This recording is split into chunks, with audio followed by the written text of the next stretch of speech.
বন্ধুরা, চলে এলাম রান্না করতে। এখন আমি টিফিনের চা খাচ্ছি, দুধ চা। আর ওপরে বসে মস্তি করে চাটা খাচ্ছি, দেখেছো? মাথার যন্ত্রণা করছে জানো। আর আমি না রান্না করতে করতে হাঁপিয়ে গেলে এরম বসে পড়ি ওপরে, জানো তো। ওই দেখো পুচু সোনা এসছে, আমাকে ডাকতে এসেছে, এসো এসো দাদুকে হেল্প করো। তো ওই রান্না করতে করতে এগুলো করছিলাম, জানো তো। আর পুচু বলছি না, পুচু থাকলে আমাদের কোনো কাজ করা যায় না, সব সময় হাত লাগাবে। আর দেখো কোথায় ঝুল আছে, মাকড়সা আছে, কী আছে, ওর গায়ে লেগে যাবে, ইয়ে হবে, সেই জন্যে তো বলো ভয়।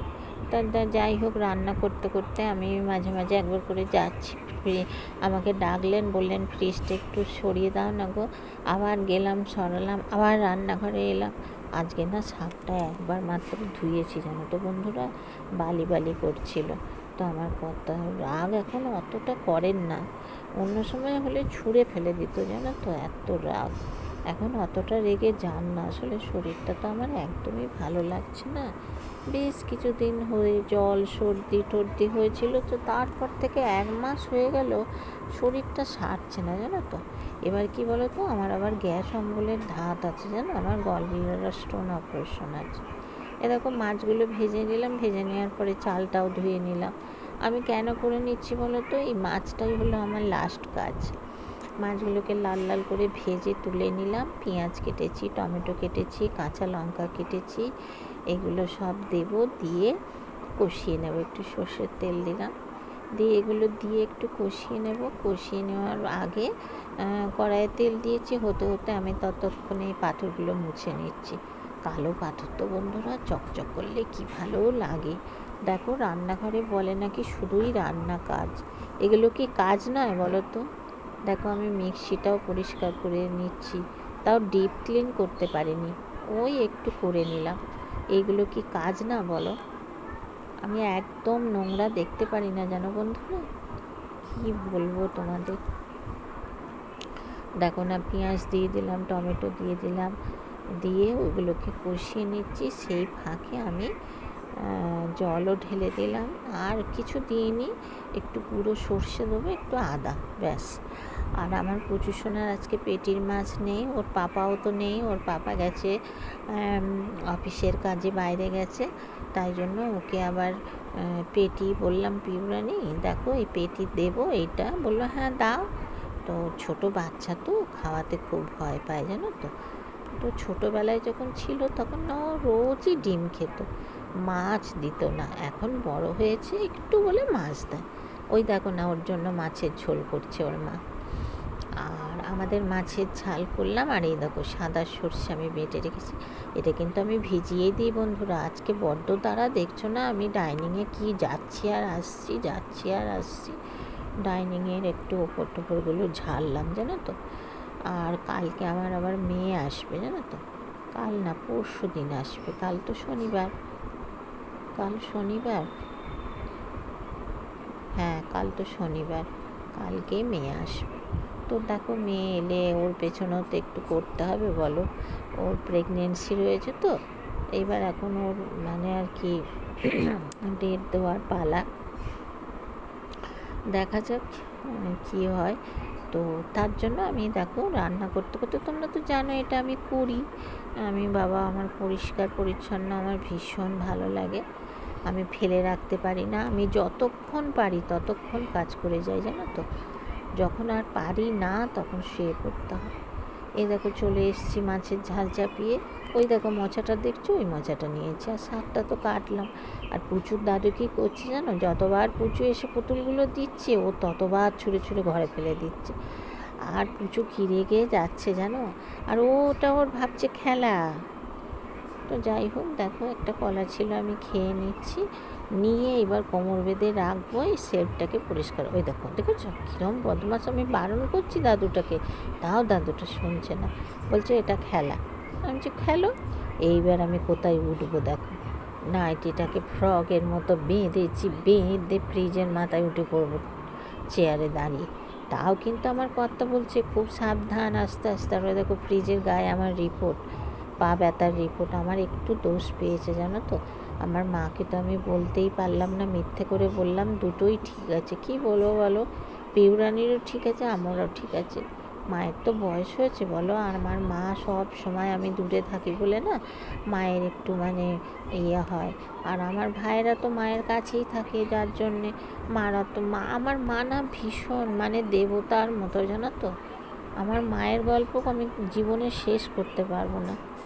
আমার মা হচ্ছে এমন একজন মানুষ, জানো। আমার বড়দার শরীরটা ভালো নেই, নার্ভ থেকে পা কাঁপছে। আমার ছোট ভাইয়ের গল ব্লাডার অপারেশন হয়েছে, আমি এখনও দেখতে যেতে পারিনি, জানো। কি সংসারে মানে আমি আটকে পড়েছি। তো যাই হোক, সেটা বড় কথা নয়। ফোনে ফোনে কথা বলছি, ইয়ে করছি। সব সময় তো মানুষের সমান যায় নয়। দেখো, ফ্রগের মতো নাইটি বেঁধে নিয়েছে, নিয়ে ওপরে উঠে পড়েছি। আমার বাবা পায়ের কাছে ঝুললে আমার ভালো লাগে না, আর আমি পয়সা দিয়ে নষ্ট করে আমি নাইটি কেটে কেটে আমি ইয়ে করতে পারবো না। তাতে যদি তোমরা আমায় খারাপ বলো খারাপ, ভালো বললে ভালো। দেখো, এখানে গান বাজছে বলে আমি একটু নাচও করে নিলাম, দেখলে তো। আমার পুজো শোনার জন্য আমি খুব মস্তিতে থাকি, কিন্তু শরীর যদি সায় না দেয় কী করবো বলো। যখন পুজো না থাকে না, পুজোর দাদু আমার সঙ্গে কী অশান্তি করে জানো। ছোটোখাটো কথা নিয়ে চেঁচাবে, ছোটোখাটো কথা নিয়ে করবে, কি মানে করে। আমি রাগ করে বলেছি যে এবার যখন পিউ বাপের বাড়ি যাবে তখন আমিও চলে যাব। হয় ওর সঙ্গে চলে যাব ওর বাবার বাড়ি, আর না হলে আমি আমার বাবার বাড়ি চলে যাব। আমার কর্তাকে বলেছি, কিন্তু কর্তার তো স্বভাব কখনো কারোর চেঞ্জ হয় না, জানো তো। যাই হোক, এইভাবেই ম্যানেজ করে তো কাটিয়ে দিলাম 40টা বছর। আর বছর বাঁচবো জানি না।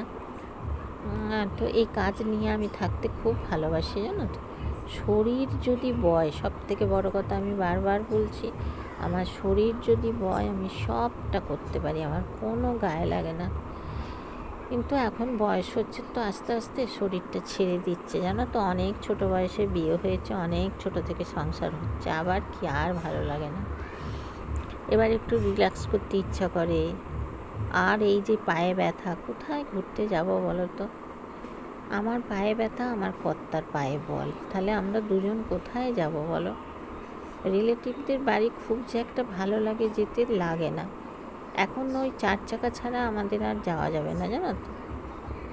তাহলে এবার কি করবো বলো। এখন উনি তো রিটায়ারমেন্ট, আর ওনার উপরও আমি ইয়ে করতে পারি না। দেখো, কুচিনা আর অ্যাকোয়াগার্ড ঠিক করতে এসছে ছেলে। ওরও 3 মাস অন্তর আসে, জানো তো। 3 মাস অন্তর আসে।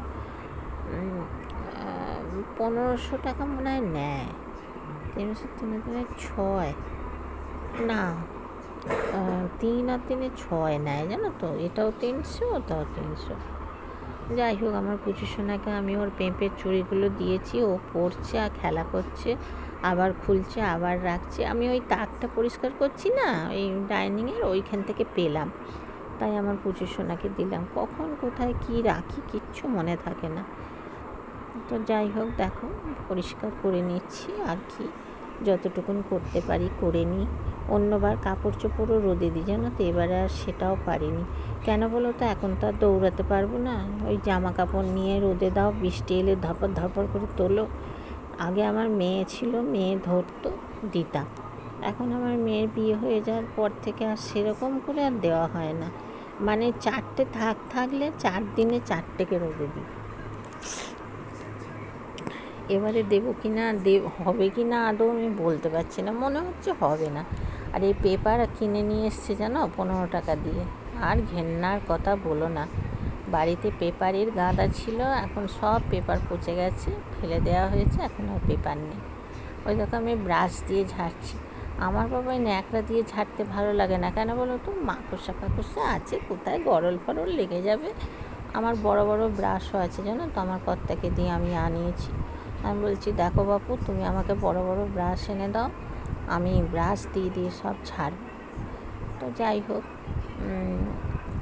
ঝেড়ে নিচ্ছি, পেপার পেতে নিচ্ছি, ব্রাশ দিয়ে ঝেড়ে নিচ্ছি। এটার মধ্যে কম জিনিস থাকে গো বন্ধুরা। আমার কর্তার দাড়ি কামানোর বাস্ক, ওই যে দেখতে পাচ্ছ, চায়ের দুটো, একটা পাতা চা, একটা গুঁড়ো চা।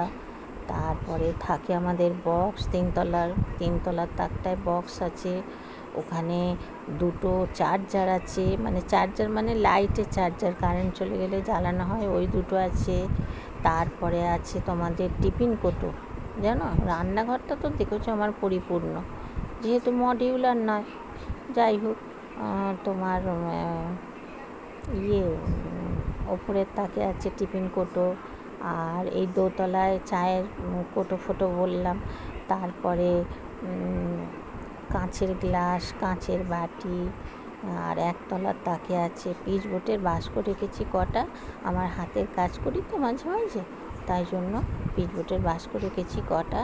আর স্যানিটাইজ আছে, জানো তো, সে করোনার সময় 5 লিটার করে স্যানিটাইজ কিনেছে আমার কর্তা।